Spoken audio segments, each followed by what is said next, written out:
Ah yes, it's that time of month again on Master Duel. It's the event month with rituals, and this ritual event is primarily dominated by a specific deck. That deck is Mikanko, if you haven't noticed. Novels, not really. Like the Hamburglars, not really. They don't do a lot, but you're going to see a lot of Chaos Max, you're going to see a lot of Dark Magician, and you're definitely going to see a lot of Novels. But the number one deck, the one that is causing the most problems and is most popular, is Mikanko, because it's quite low rarity. And yeah, let's get into this deck profile. We're not talking about Mikanko, we're talking about Spirits, the counter to Mikanko. So this deck straight up counters Mikanko. It's a little old and dusty, so you might want to, brush off your feather duster a little bit. It's a deck so old, it's got cobwebs growing off of it. You're really going to have to go back into the vault with this deck, but it's low rarity. That's the good side. The good side of this deck is a lot of the cards are low rarity. You can get away with not running things like Threatening Roar. You can run like Thunder of Ruler. So you do not necessarily need to run the deck that way that I'm running it, but it does help. It makes it a little bit easier. So let's get into this deck profile. We'll break it down and you guys can run it yourselves, test it yourselves, and see how you like it. But if you're having problems getting all of your achievements cleared out, this is the deck for you. Doesn't include any ritual summoning, so maybe you'll have to run a loner deck for that, but at least you'll have a good shot at actually being able to activate spell cards, maybe win some duels. It's better than losing on turn 2 to Mikanko, because they tribute off with kaijus. So let's get into this. We start with 1 Konohana Sakuya, 1 Tsukuyomi, 3 Aratama, 3 Nekitama. So Aratama, Nekitama. We got the 1 Shinobird Crane, the 1 Hibo Lord of the River, 1 Amano Awao, 1 Sakitama. Now you could run 3 of these, but in this build you shouldn't, because we've got Time Tearing Morganite. So this conflicts with the Sakitama. You can't activate the monster effects in the hand, so you can't activate Sakitama. And also, I do believe it shares the lock. Like, it shares the extra normal summon lock with the Time Tearing Morganite, because Nekitama does not share that. So you can get up to 3 normal summons in a turn just by using Nekitama, your usual normal summon, and Sakitama or Time Tearing Morganite. You get 3 normal summons for a turn. Very much feels like Flunder. We run 1 Santa Claus. We run 1 Hinokagasuchi, we run 1 Gameciel, and 1 Sumaha. 1 Harpy's Feather Duster, 2 Creature Swap, 1 Day of Peace, 2 Dark Ruler No More, 1 Proto Prosperity, 1 Triple Tactics Thrust, 3 Time Tearing Morganite, 1 Deck Lockdown, 1 Shared Ride, 2 of the Legacy of the Yatagarasu, and 3 Threatening Roar, 1 Storming Mirror Force, 1 Switcheroo, 1 Trap Tracks, 1 Spirit's Invitation, 1 Lose 1 Turn, and 1 Shinobird Salvation. The extra deck doesn't matter, it's literally just for the Pot of Prosperity, so that's why we run it. We run it for Pot of Prosperity. And we can... So basically the gist of this deck is, the best plays that you're going to make are going to revolve around you keeping control of your opponent using Sumaha. Now this card is broken. It's brokenly good. You tribute your opponent's you tribute your own normal summoned or sent monster, and then you activate the effect. It's a mandatory effect, so you can't not activate it, so it's mandatory. When you normal summon this card, your opponent can, they don't have to, send any number of cards from the field to the graveyard. Then each player draws the same number of cards, so both of you will draw the same number of cards that were sent to the graveyard by this effect. This is the part that matters. During the end phase of the turn this effect was activated, shuffle all cards into the deck from the field, the graveyards, and that are banished. So this resets the duel, and it will shuffle all of your cards that you banished for Pot of Prosperity.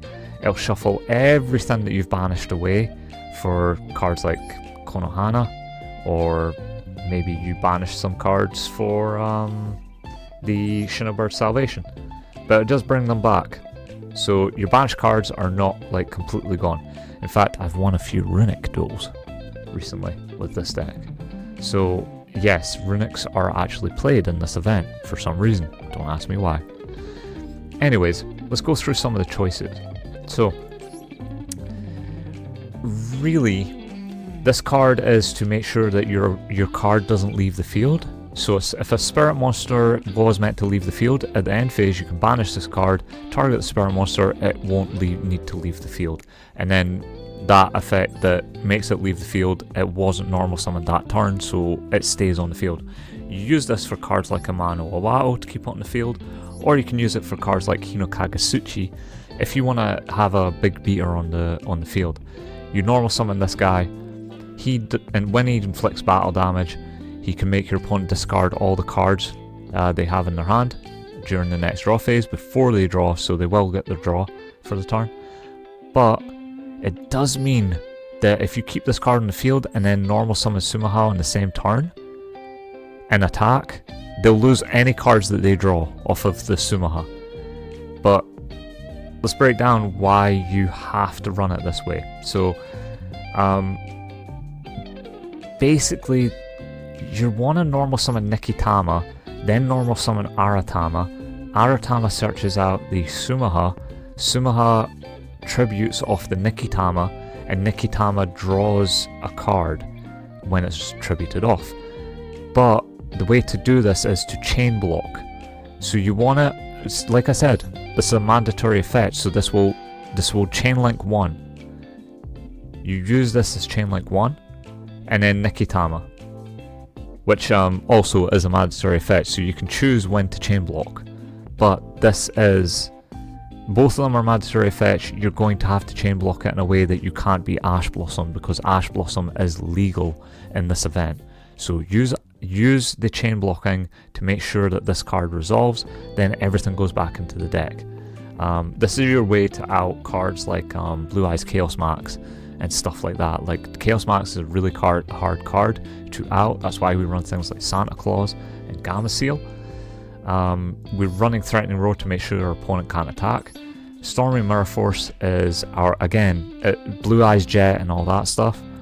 Deck Lockdown is amazing in this event. Deck Lockdown, I can't stress enough how amazing this card is. It does lock you out of using Aratama, but you can still draw cards with Nikitama and Shinobird Crane.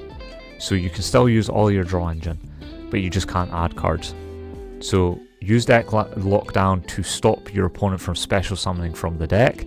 It stops Novels, and it stops it'll stop the Mikanko. The Mikanko card that lets you special summon from the deck. So use Deck Lockdown. It's the best. It's absolutely the best way to stop BS from your opponent. Shared Ride is in here for our pseudo max C. Use this as a pseudo max C. Anytime your opponent adds a card from their main deck to their hand or graveyard to their hand, you get to draw a card. So that is a max C for this event.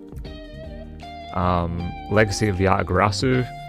I mean, creature swap your opponent's cards or switcheroo. Also, that's something I should mention.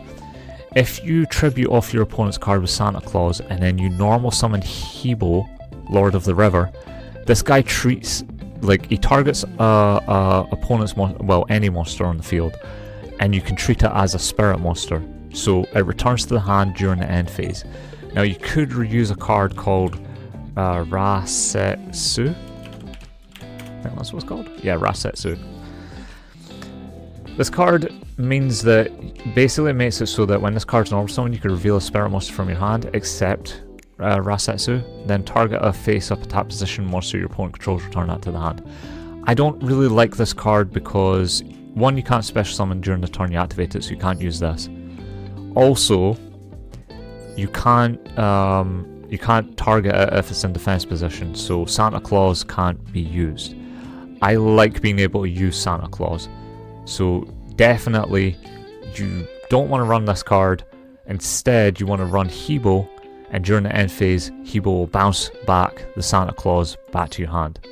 So they don't get the draw effect. That's the reason that you're running Hebo instead of Rasetsu. So they still don't get the draw effect on that. 1 Day of Peace with triple tactics, you search that off when you want to resolve Sumaha. So if you can resolve this off, and you can get triple tactics thrust, if you have triple tactics thrust able to resolve, search out 1 Day of Peace. That'll protect you for the next turn. And then because you activated this, on the end phase this will get shuffled back into the deck. So everything gets shuffled back into the deck. You start the turn. Your next turn will be started with 2 draws off of Time Tearing Morganite. And during your opponent's next turn, once you've resolved the Sumaha, they couldn't inflict battle damage to you. So it's just huge. It's just an amazing way to stop BS from your opponent. Try it out, tell me what you guys think. Sorry this took so long, but this deck kind of takes a lot of explaining. There's a lot of nuances here, so give it a go. Honestly, it's fantastic to play spirits like this, and you'll have a lot of fun with it.